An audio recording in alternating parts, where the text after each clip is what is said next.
All right, this is John Brabs from RunMichigan.com down here at the Compatriots run today. I'm talking to Bruce, who was out in Boston this past Monday running the marathon.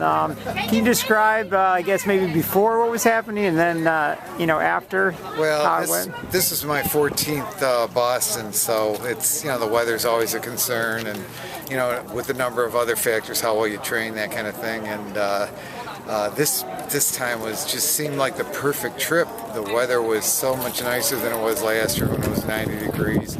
We met in Hopkinton at some friend's house, halfway between the start line and the athletes' village. So everything was just, set up for a perfect day. And I had a really, really great run. I was real happy at the end. And then got picked up by my niece and saw the ambulances coming into town and received the text, and it just all turned to tragedy after that. It was, then it was just one story after another, trying to contact all the other runners that I knew. In fact, today there's some runners here that came in real close to the time the bombs went off, and then I realized I actually had a picture in my camera from directly across the street from the day before, and and realizing that we had run down that course where those victims were cheering us on, not knowing that in a half hour, 45 minutes they were all going to be part of this terrible tragedy, and not to mention that the bombers were walking up and down that street. So it was, now that I'm home, as each day goes by, something else crops into my head, and a perfect day, that turned into a nightmare. That's kind of how it turned out for me. Yeah, well, I can imagine it had to be a little scary when you were out there too, right? I mean, normally, I know since I've been out there before too, and it's so much fun, and you have so much fun afterwards. Right. To have that turn totally different, and then I'm sure, like I said, like you mentioned, just I think like I was trying to do too, just checking up on people and making sure people you knew that were there were okay.